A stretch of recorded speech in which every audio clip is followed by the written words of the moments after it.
Mutual funds ని ఎందుకు study చేయాలంటే, ఒకళ్ళు ఇన్వెస్ట్ చేశారంటే అంటే పిల్లల పెళ్లి కానీ, పిల్లల చదువులు కానీ, రిటైర్మెంట్ ఇలాంటి విషయాలని మనం ఎప్పుడు కూడా వాళ్ళ యొక్క లైఫ్ ని రిస్క్ లో మనం పెట్టలేము. ఒక్కొక్కసారి వారు మంచి మంచి రిటర్న్స్ ఇచ్చే కంపెనీలో కూడా వాళ్ళు కొనలేరనమాట. ఎందుకంటే మంచి రిటర్న్స్ ఇచ్చే కంపెనీలో రిస్క్ ఎక్కువగా ఉంటుంది.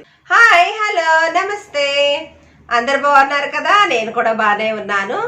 మీరు చాలా సార్లు టీవీల్లో కానీ, న్యూస్ పేపర్స్లో కానీ, అలాగే స్టాక్ మార్కెట్లో కానీ మీరు మ్యూచువల్ ఫండ్స్ అని వినే ఉంటారు. అయితే చాలా మంది కూడా మ్యూచువల్ ఫండ్స్ లో లాభాలు వస్తాయి, బాగా రిటర్న్స్ ఇస్తుంది. నిజంగానే ఇవి లాభాలు ఇస్తాయా?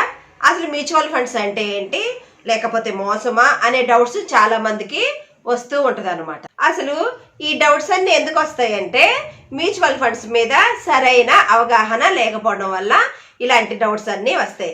అయితే ఈ రోజు వీడియోలో ఈ మ్యూచువల్ ఫండ్స్ గురించి పిన్ టు పిన్ మీకు అర్థమయ్యే విధంగా నేను తెలియజేస్తాను. ఈ వీడియోని లాస్ట్ వరకు కూడా స్కిప్ చేయకోకుండా చూడండి, బాగా అర్థం చేసుకోండి, ఓకేనా? ముందుగా మ్యూచువల్ ఫండ్స్ అంటే ఏంటో తెలుసుకుందాం. మ్యూచువల్ ఫండ్స్ అంటే ఇది ఒక రకమైన పెట్టుబడి. అంటే చాలా మంది పెట్టుబడిదారుల నుంచి డబ్బుని పూల్ చేస్తుంది. పూల్ అంటే ఒక దగ్గరికి తీసుకురావడం అనమాట. ఇంకా స్టాక్స్, బాండ్స్ మరియు స్వల్పకాలిక రుణం వంటి సెక్యూరిటీలలో పెట్టుబడి పెడుతుంది. అయితే స్టాక్ మార్కెట్ లో ఇన్వెస్ట్ చేయడానికి 3 రకాలైన పద్ధతులు ఉన్నాయి. మొదటిది వచ్చి, స్టాక్ మార్కెట్ ఇన్వెస్ట్ చేయాలంటే మనం సొంతగా రీసెర్చ్ చేసుకొని ఏ స్టాక్ మంచిది, ఏ స్టాక్ చెడ్డది, అలాగే ఎక్కువ లాభాలు ఏమిస్తుంది అని ఫండమెంటల్ అనాలిసిస్ అన్ని సొంతగా చేసుకునే ఒక పద్ధతి. దీంట్లో అడ్వాంటేజెస్ ఏంటో చూద్దాం. ఫస్ట్ వచ్చి, మనం సొంతగా అంటే స్టాక్ మార్కెట్లో స్టాక్ మీద సొంతగా అనాలిసిస్ చేసుకొని ఇది లాభాలు ఇస్తుందా, నష్టాలు ఇస్తుందా, మంచిదా, చెడ్డదా అని తెలుసుకొని సొంతగా ఒక స్టాక్ ని పిక్ చేసుకొని ఇన్వెస్ట్ చేయడం. అలాగే ఇందులో మనం సొంతగా అనాలిసిస్ చేసుకోవడం వల్ల ఎవరికి ఫీజుని ఇవ్వవసరం లేదనమాట. డిసడ్వాంటేజ్ ఏంటంటే, మనంగా స్టాక్ ని ఎతికి పట్టుకోవాలంటే చాలా కష్టమైన పని, అలాగే ఎక్కువ టైము తీసుకోవాల్సి వస్తుంది అనమాట. అంటే అంత నాలెడ్జి ఉండదు అనమాట. ఆ నాలెడ్జ్ని గెయిన్ చేయటానికి మనం చాలా టైంని స్పెండ్ చేయాల్సి వస్తుంది. రెండవది వచ్చి, ఎవరన్నా హెల్ప్ తీసుకొని ఇన్వెస్ట్ చేయటం. అంటే ఎక్స్పర్ట్స్ కానీ, లేకపోతే అడ్వైజర్స్ కానీ, అలాగే రీసెర్చ్ అనలిస్ట్స్ కానీ వారి యొక్క హెల్ప్ని తీసుకొని ఇన్వెస్ట్ చేయటం. ఇందులో అడ్వాంటేజ్ ఏంటంటే, మనం ఎన్నుకున్న ఆ అడ్వైజరు అతనే స్టాక్స్ ని పిక్ చేస్తాడులే అని చెప్పి, మనము ఆ రిస్క్ అంతా అతనే చూసుకుంటాడని చెప్పి మనం ప్రత్యేకంగా అతని మీదే ఆధారపడటం. డిస్అడ్వాంటేజెస్ అంటే, మనం ఆ అడ్వైజర్ ఏం చెప్తాడు, బై చేయాలి, ఇక్కడ బై చేయాలి, ఇక్కడ సెల్ చేయాలి అని చెప్తాడు. కానీ మనం ట్రాన్సాక్షన్స్ అన్ని మనమే చేసుకోవాలి, ఎక్కడ బై చేయాలి, ఎక్కడ సెల్ చేయాలి అని. కానీ దానికి అతను ఫీజు తీసుకుంటాడు. కానీ ట్రాన్సాక్షన్ ని మనమే బై సెల్ మనమే చేసుకోవాలి. మూడవది వచ్చి, స్టాక్ మార్కెట్ లో మ్యూచువల్ ఫండ్స్ లో మనము ఇన్వెస్ట్ చేయడం. దీనిలో అంటే మ్యూచువల్ ఫండ్స్ లో మనం ఎక్కువ టైము స్పెండ్ చేయని అవసరం లేదు, అలాగే మంచి స్టాక్స్ కోసం టైం స్పెండ్ చేయని అవసరం లేదు, అలాగే ఒక మంచి స్టాక్ ని అనాలిసిస్ చేసి పిక్ చేయని అవసరం కూడా లేదనమాట. అలాగే ఫీజు కూడా చాలా తక్కువ ఉంటుందన్నమాట. ఆ డీటెయిల్స్ కూడా తెలుసుకుందాం. ఇప్పుడు అసలు మ్యూచువల్ ఫండ్స్ యొక్క మెయిన్ పర్పస్ ఏంటో, అంటే బేసిక్ పర్పస్ ఏంటో తెలుసుకుందాము. ఇది ఎక్కువ బిగినర్స్ కి చూడాల్సిన వీడియో అనమాట. ఆ పర్పస్ ఏంటంటే, మ్యూచువల్ ఫండ్స్ మనం ఇచ్చే ఫండ్ ని షేర్ మార్కెట్ లో ఇన్వెస్ట్ చేయడం. ఇది ఎలా పనిచేస్తుంది, ఇన్వెస్టర్స్ వాటాలని షేర్ మార్కెట్ లో కొనుగోలు చేస్తారు. ఇది ఫండ్ యొక్క పాక్షిక యాజమాన్యాన్ని, అలాగే ఫండ్స్ యొక్క నిర్వాహకులు ఫండ్స్ ని పరిశీలిస్తారు మరియు పర్యవేక్షిస్తారు అన్నమాట. చూడండి, ఇప్పుడు మన దగ్గర మీ దగ్గర ఒక 10,000 ఉన్నాయి అనుకుందాం. ఆ 10,000ని మీరు స్టాక్ మార్కెట్లో ఇన్వెస్ట్ చేయాలి అనుకున్నారు. అయితే ఒక కంపెనీ విలువ అంటే మీరు చేయాలనుకున్న ఒక ఏబిసిడి కంపెనీ యొక్క స్టాకే 10,000 ఉంది. అప్పుడు ఆ స్టాక్ను మీరు కొనలేరు కదా. అంటే మీరు సొంతగా అనాలిసిస్ చేసుకున్నా కానీ ఏదైనా అడ్వైజ్ ఇచ్చినా కానీ మీ దగ్గర అమౌంట్తో ఆ స్టాక్ని మీరు కొనలేరు. అప్పుడు ఏం చేయాలి? మీరు కొనాలనుకున్న స్టాక్ని కొనలేరు. అదో పెద్ద ప్రాబ్లంగా మనకి కనిపిస్తుంది అనమాట. కానీ మ్యూచువల్ ఫండ్స్ ఏం చేస్తుందంటే మీ దగ్గర ఒక 500, నా దగ్గర ఒక 500, అలాగే వేరు వాళ్ళ దగ్గర మొత్తం 100 మంది దగ్గర 500 చొప్పున గ్యాదర్ చేసింది అనుకుందాం. అప్పుడు ఎంత అయినాయి? 50,000 వస్తాయి అన్నమాట. అప్పుడు అతను ఆ ఏబిసిడి కంపెనీలో షేర్స్ ని కొనగలుగుతాడు. అంటే 50,000కి ఎన్ని షేర్స్ వస్తాయో అన్ని కొనగలుగుతాడు. ఒకవేళ మన ఒక్కరమే ఆ ఏబిసిడి కంపెనీలో షేర్స్ ని కొనగలమా? అదే 100 మంది కలిసి ఒక దగ్గర డబ్బును చేర్చితే ఆ స్టాక్ ని కొనగలుగుతాం అన్నమాట. అలాగా మ్యూచువల్ ఫండ్స్ ఆ ఏబిసిడి కంపెనీ యొక్క షేర్ ని కొనగలుగుతుంది. ఆ కొనగలిగిన షేరుని మనం 100 మంది ఉన్నాం కాబట్టి 100 మందికి షేర్ యొక్క యూనిట్స్ లెక్కన ఇస్తుంది అనమాట. ఒకవేళ మీరు ఆలోచించండి, ఆ ఏబిసిడి కంపెనీలో 2 షేర్సే కొన్నారు. అంటే 25,000 ప్లస్ 25,000 అనుకుందాము. ఎంతమంది పెట్టారు? 500 చొప్పున 100 మంది పెట్టారు అనమాట. అప్పుడు ఆ 2 షేర్స్ ని ఈ 100 మందికి కూడా 500 చొప్పున యూనిట్ల ప్రకారం ఇస్తుంది. అంటే ఆ 2 షేర్స్ కి ఆ ఏబిసిడి కంపెనీ ఇన్వెస్ట్ చేసిన 2 షేర్స్ కి మనందరం అంటే 100 మంది కూడా కలెక్టివ్లీ షేర్ హోల్డర్స్ అవుతాం అన్నమాట. అంటే వాటాదారులు. మ్యూచువల్ ఫండ్స్ ఏమి చేస్తుంది అంటే మనం ఇచ్చే ఆ కొంచెం అమౌంట్ని రకరకాల కంపెనీస్లో ఇన్వెస్ట్ చేసే అవకాశాన్ని కలిగి ఉంటుంది. అదే మనం డైరెక్ట్గా ఇన్వెస్ట్ చేస్తే అన్ని కంపెనీల్లో ఇన్వెస్ట్ చేయగలుగుతామా? చేస్తామా?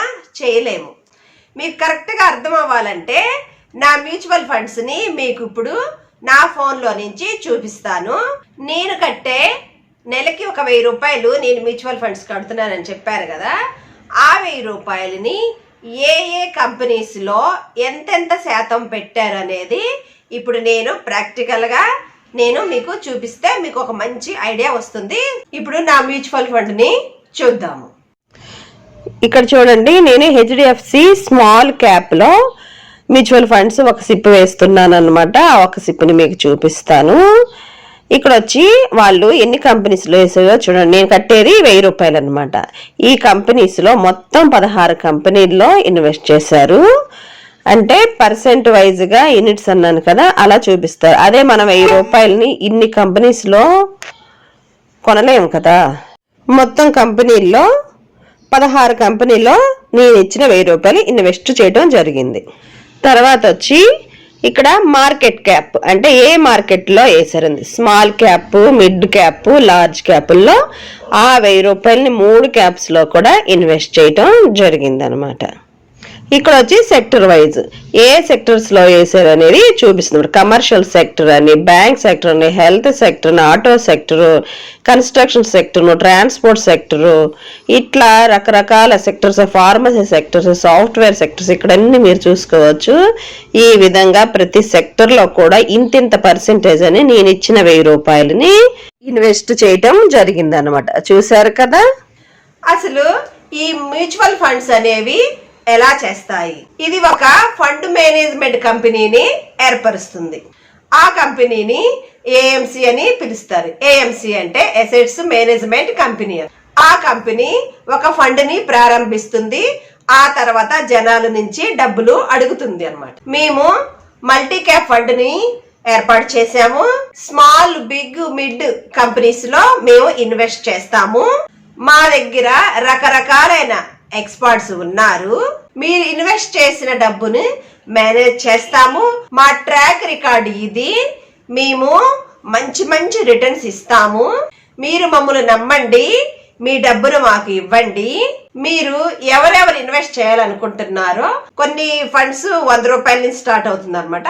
100 రూపాయల నుంచి ఇంతింత అంటే 1,000 రూపాయలు, 5,000, 6,000, 10,000, 50,000, కొన్ని కంపెనీస్ 150 లక్షల దాకా కూడా ఇన్వెస్ట్ చేయడానికి ఆహ్వానిస్తారు. మీరు ఎవరెవరు ఇంట్రెస్ట్గా ఉన్నారో వారు 100 రూపాయలు, 500, 1000 రూపాయలు, 10,000, 5,000 చొప్పున మాకు ఇంత ఇవ్వండి, మేము ఏఎంసీ కంపెనీకి ఇస్తాము అని వాళ్ళు మనకి మ్యూచువల్ ఫండ్స్ని ఇంట్రడ్యూస్ చేస్తారు. ఈ గ్యాదర్ చేసినంత అమౌంట్ని AUM అని పిలుస్తారు, అంటే అసెట్స్ అండర్ మేనేజ్మెంట్. మనం అనుకుందాము మనందరి దగ్గర 3,000 రూపాయల చొప్పున తీసుకున్నారు, ఒక 50 మంది దగ్గర తీసుకున్నారు అనుకుందాం. అప్పుడు ఎంత అయింది? 1,50,000 అయ్యింది, అవును కదా. ఈ ఏఎంసీ కంపెనీ ఒక ఫండ్ మేనేజర్ని అపాయింట్ చేస్తుంది. అతను ఎక్స్పర్ట్ అయ్యి ఉంటాడు కాబట్టి అతని యొక్క స్ట్రాటజీస్ని ఉపయోగించి మంచి మంచి కంపెనీస్ని పిక్ చేస్తాడనమాట. మనం ఇచ్చిన 1,50,000ను అతను మంచి గ్రోత్ ఇచ్చే స్టాక్స్ లో ఇన్వెస్ట్ చేస్తాడనమాట. 10,000 ఒక కంపెనీలో, 20,000 ఒక కంపెనీలో, 50,000 ఒక కంపెనీలో ఇలా డివైడ్ చేసి ఇన్వెస్ట్ చేస్తాడు. మనకి ఆ మ్యూచువల్ ఫండ్ స్కీమ్ నుండి యూనిట్ గా ఇస్తారు. అయితే ఆ ఫండ్స్ మనము ఎప్పుడైనా సెల్ చేసుకోవచ్చు, కానీ మనము మార్కెట్ ఎనలిస్ట్స్ ప్రకారము 3 సంవత్సరాల నుంచి 5 సంవత్సరాల వరకు ఫండ్ యొక్క పనితీరుని సాధారణంగా అంచనా వేయాలని సిఫార్సు చేయబడింది. ఇది మార్కెట్ పనితీరును సక్రమంగా అంచనా వేయడానికి అనుమతిస్తుంది. అయితే మనం సెల్ చేసిన అకౌంట్ మన అకౌంట్ లోకి 2 రోజుల్లో వస్తుంది అనమాట. ఇది ఒక మ్యూచువల్ ఫండ్స్ యొక్క బేసిక్ కాన్సెప్ట్ అనమాట. మ్యూచువల్ అంటే షేర్ అనమాట. ఫర్ ఎగ్జాంపుల్, ఇప్పుడు బ్యాచిలర్స్ ఉన్నారు కదా, బ్యాచిలర్స్ నువ్వు రూమ్ తీసుకుంటే వాళ్ళన్నీ కూడా రూమ్ రెంట్ కానీ ఫుడ్ కానీ ఇవన్నీ కూడా షేర్ చేసుకుంటారు. అలాగే ఈ మ్యూచువల్ ఫండ్స్ అందరి డబ్బును కూడా ఒక దగ్గరికి చేర్చి షేర్స్ ని కొంటారు. ఇదే సింపుల్ కాన్సెప్ట్ అనమాట. ఇప్పుడు అడ్వాంటేజెస్, డిసడ్వాంటేజెస్ తెలుసుకుందాము. తక్కువ డబ్బులతో ఎక్కువ డైవర్సిఫికేషన్, కంపెనీస్ లో ఇన్వెస్ట్ చేయడం. అదే మనము 1,000 రూపాయలు, 2,000లో మనం ఎక్కువ కంపెనీస్ లో ఇన్వెస్ట్ చేయలేమన్నమాట. ఈ మ్యూచువల్ ఫండ్స్ లో అందరి డబ్బులను కూడా ఒక చోటుకు చేర్చి ఎక్కువ కంపెనీస్ లో, అంటే ఎక్కువ సెక్టర్స్ లో కూడా డివైడ్ చేసేసి ఇన్వెస్ట్ చేస్తారనమాట. అదే మనము ఒక అడ్వైజర్ దగ్గరికి వెళ్ళి, అంటే ఎక్స్పర్ట్ దగ్గరికి వెళ్ళి 1,000 రూపాయలు, 2,000 ఇచ్చి ఇన్వెస్ట్ చేయమంటే అసలు షేరే అంతుంది, ఇంకా అతను ప్లస్ అతను ఫీజే అంతుంది, ఇంకా అతను ఏమి ఇన్వెస్ట్ చేస్తాడు?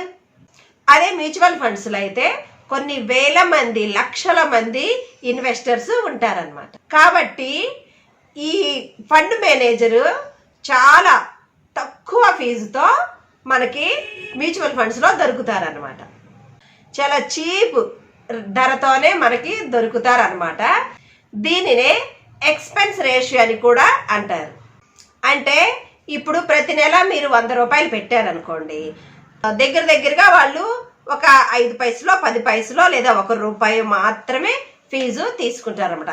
ఫర్ ఎగ్జాంపుల్, ఇప్పుడు నా పోర్ట్ఫోలియో అంటే మ్యూచువల్ ఫండ్స్లో ప్రతి నెల ఎంతెంత కట్ అయినాయో మీకు చూపిస్తాను.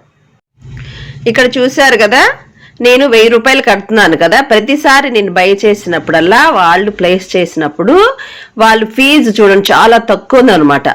999 రూపాయల 95 పైసలు, అంటే 5 పైసలు మాత్రమే ఛార్జ్ చేస్తున్నారని తెలుస్తుంది. ఇలా ఎక్స్పర్ట్ అంటే మన దగ్గర 1 రూపాయో, 2 రూపాయలో, 5 పైసలో, 10 పైసలు ఇలా ఛార్జ్ చేసిన ఈ డబ్బుని ఫండ్ మేనేజర్ కి శాలరీ రూపంలో ఇస్తారనమాట. ఇక్కడ మీకు ఏం తెలుస్తుంది? మ్యూచువల్ ఫండ్స్ లో ఛార్జెస్ చాలా తక్కువ ఉంటాయని. అయితే రెండవది వచ్చి మ్యూచువల్ ఫండ్స్ లో మనం ఒక్కసారి, దీన్ని లంసం అంటారు, ఒక్కసారి గనక పెట్టుబడి పెడితే దాన్ని మనం ప్రతిసారి ట్రాన్సాక్షన్ చేసుకోని అవసరం లేదు. ఆ ఫండ్ మేనేజరే బై సెల్ చేసుకుంటూ ఉంటాడు. ఇక మనకు ఏ టెన్షను, చీకు, చింత ఏమీ ఉండదన్నమాట. చెప్పుకుంటా వెళ్ళిపోతున్నాను కదా, మీకు ఏమైనా అర్థం అవుతుందా? అర్థం అవ్వకపోతే రాసుకొని మళ్ళీ రిపీట్ చేసుకోండి, లేదా మళ్ళీ ఒకసారి వీడియో చూడండి. అయితే ఈ మ్యూచువల్ ఫండ్స్లో 2 విధాలుగా ఉంటుంది. అలాగే ఎస్ఐపి అనమాట. ఎస్ఐపి అంటే నాలాగా ప్రతి నెల ఇంత అని ప్రతి నెల కట్టుకోవడం అనమాట. ఒకసారి మనము బ్యాంక్ అకౌంట్లో నుంచి అంటే బ్యాంకులో మ్యాండేట్ సెట్ చేసుకుంటే ప్రతి నెల ఆటోమేటిక్గా మ్యూచువల్ ఫండ్స్కి మనం ఎంత ఇన్వెస్ట్ చేస్తున్నామో అది ప్రతి నెల వెళ్ళిపోతూ కట్ అవుతూ ఉంటుంది అనమాట. ఈ ఎస్ఐపిని శాలరీ బేసిక్స్లో ఉంటారు కదా, శాలరీ సిస్టంలో వాళ్ళంటి వాళ్ళు నెలకింత అని కూడా సిప్ చేసుకోవచ్చు. మీరు ఎప్పుడు కావాలంటే అప్పుడు మీరు కట్టే అమౌంట్ని తక్కువ చేసుకోవచ్చు, లేదా పెంచుకోవచ్చు, లేదా ఎక్కువ ఫండ్స్లో కూడా ఇన్వెస్ట్ చేసుకోవచ్చు. ఒక సిప్పు 2 సిప్పులు ఎన్ని సిప్ అయినా ఎస్ఐపిలు చేసుకోవచ్చు అను. ఒక్కొక్కసారి మనం కట్టే ఎస్ఐపి లేట్ అవుతుందంటే, ఇన్వెస్ట్మెంట్ లేట్ అవుతుందంటే బౌన్స్ అవుతుందని ఏం కంగారు పడ అవసరం లేదు. కొంచెం లేట్ ఫీజు లాగా 4-5 రూపాయలు కట్ చేస్తారనమాట. ఇప్పుడు వరకు అన్ని అడ్వాంటేజెస్ చెప్పాను కదా, దీనిని బట్టి అన్ని మ్యూచువల్ ఫండ్స్ మంచివి అనుకుంటున్నారా? కానే కాదు. ఫస్ట్ వచ్చి కొన్ని మ్యూచువల్ ఫండ్స్ చాలా అత్యాశ కలిగి ఉంటాయి అన్నమాట. కొన్ని మ్యూచువల్ ఫండ్స్ ఎక్కువ ఇన్వెస్టర్స్ని డబ్బు పెట్టే విధంగానే ఇన్వెస్ట్ చేయండి అనే విధంగా ప్రోత్సహిస్తుంది. కానీ ఈ పర్ఫార్మెన్స్ అంటే రిటర్న్స్ ఇచ్చే పర్ఫార్మెన్స్లో చాలా తక్కువగా ఉంటుందన్నమాట. ఎందుకంటే వాళ్ళకి ఆ ఫండ్స్ అంటే మనం ఇన్వెస్ట్ చేసినప్పుడు ఆ 1 రూపాయ 2 రూపాయలు వస్తాయి కదా, వాటి మీద ఇంట్రెస్ట్ ఉంటుంది. కానీ ఇన్వెస్టర్స్కి లాభాలు తెచ్చే దాని మీద ధ్యాస ఉండదు అనమాట. దానివల్ల ఇన్వెస్టర్స్కి నష్టాలే అనమాట. సెకండ్ వచ్చి ఫండ్ మేనేజరు చక్కగా మంచి మంచి కంపెనీస్లో ఇన్వెస్ట్ చేస్తూ రిటర్న్స్ తెచ్చే విధంగా అతను అక్కడ పని చేస్తూ ఉంటాడు.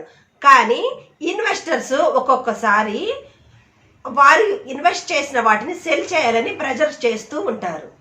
అంటే మార్కెట్ ఎప్పుడన్నా కరెక్షన్ అవుతున్నా, రకరకాల కారణాల వల్ల మార్కెట్ డౌన్ అవుతున్నా ప్యానిక్ అయిపోయి మా మ్యూచువల్ ఫండ్స్ మాకు ఇచ్చేయండి అని ప్రెజర్ చేస్తాం వల్ల ఇక్కడ ఏంటంటే రిటర్న్స్ అనేవి తక్కువగా వస్తాయి. అది లాభాలలో ఉన్నా లేకపోయినా ఆ అడ్వైజర్ ఏం చేస్తారంటే బలవంతంగా సెల్ చేయాల్సి వస్తుంది. అప్పుడు అతనికి మనకి కూడా ఇద్దరికి కూడా నష్టం వస్తుంది అనమాట. ఈ ఫండ్ యొక్క పర్ఫార్మెన్స్ మొత్తం కూడా ఫండ్ మేనేజరు అలాగే రీసెర్చ్ టీమ్ మీద ఉంటుంది అనమాట. ఒక్కొక్కసారి వారు మంచి మంచి రిటర్న్స్ ఇచ్చే కంపెనీలో కూడా వాళ్ళు కొనలేరనమాట. ఎందుకంటే మంచి రిటర్న్స్ ఇచ్చే కంపెనీలో రిస్క్ ఎక్కువగా ఉంటుంది. అందుకోసం వారు ఎక్కువ రిస్క్ తీసుకోరు. ఎందుకంటే అలాంటి వాళ్ళకి రిపిటేషనే ఎక్కువ ఇంపార్టెంట్ అనమాట. ఎందుకంటే ఆ రిస్క్ తీసుకొని ఒక్కొక్కసారి అలాంటి స్టాక్లు ఇన్వెస్ట్ చేస్తే అవి అంత మంచి రిటర్న్స్ ఇవ్వలేనప్పుడు ఈ స్కీము అండర్ పర్ఫార్మెన్స్ గా అవుతుంది. డిస్అడ్వాంటేజ్ తెలుసుకున్నారు కదా. ఇప్పుడు మనము ఈ మ్యూచువల్ ఫండ్స్ అనేవి మనకి కొన్ని లక్ష్యాలు ఉంటాయి, అంటే గోల్స్ ఉంటాయి. ఆ గోల్స్ని అచీవ్ అవ్వటం కోసము ఈ మ్యూచువల్ ఫండ్స్ అనేవి ఎంతగానో తోడ్పడతాయి. కాబట్టి దీన్ని చాలా జాగ్రత్తగా ప్లాన్ చేసుకోవాలి. గోల్స్ అంటే పిల్లల చదువులు కానీ, పెళ్ళిళ్ళు కానీ, అలాగే మీ యొక్క రిటైర్మెంట్ ప్లాన్ కానీ, ఇవన్నీ కూడా మనం తీర్చుకోవాలి అంటే 10 నుంచి 15, 20 ఇన్ని సంవత్సరాలు ప్లాన్ చేసుకొని మీరు గనక ఇప్పుడే లైఫ్ని స్టార్ట్ చేస్తే ఇప్పటి నుంచే మ్యూచువల్ ఫండ్స్ మీద స్టడీ చేసి ఏ మ్యూచువల్ ఫండ్స్ అయితే బాగా ఉంటాయి, ఎలాంటి ప్లాన్ వేయాలి అనేది ఇప్పటి నుంచే స్టార్ట్ చేయాలి. మ్యూచువల్ ఫండ్స్ని ఎందుకు స్టడీ చేయాలంటే ఒకవేళ ఇన్వెస్ట్ చేశారంటే అంటే పిల్లల పెళ్లి కానీ, పిల్లల చదువులు కానీ, రిటైర్మెంట్ కానీ ఇలాంటి విషయాలని మనం ఎప్పుడు కూడా వాళ్ళ యొక్క లైఫ్ని రిస్క్లో మనం పెట్టలేము. అందుకోసం మ్యూచువల్ ఫండ్స్ని మంచి వాటిని సెలెక్ట్ చేసుకోవాలి. ఒక లార్జ్ క్యాప్, ఒక మిడ్ క్యాప్, ఒక స్మాల్ క్యాప్ ఇలా ఉన్న మ్యూచువల్ ఫండ్స్ని ఐడెంటిఫై చేసి ముందుకు వెళ్ళండి. నేను ఈ వీడియోలో ఎలాంటి మ్యూచువల్ ఫండ్స్ని కానీ ఏ ఫండ్స్ని కూడా నేను సజెస్ట్ చేయట్లేదు అనమాట. అయితే నెక్స్ట్ వీడియో వచ్చి అసలు మన ఇండియాలో ఎన్ని మ్యూచువల్ ఫండ్స్ ఉన్నాయి, ది బెస్ట్ ఎన్ని ఉన్నాయో మనం నెక్స్ట్ వీడియోలో నేను తప్పకుండా ఇంకో వీడియో చేసి చెప్తాను. ఈ వీడియో కనుక మీకు నచ్చుంటే షేర్ చేయండి, లైక్ చేయండి, కామెంట్ చేయండి. మరొక వీడియోతో మీ ముందుకు వస్తాను. అంతవరకు సెలవు. నమస్తే.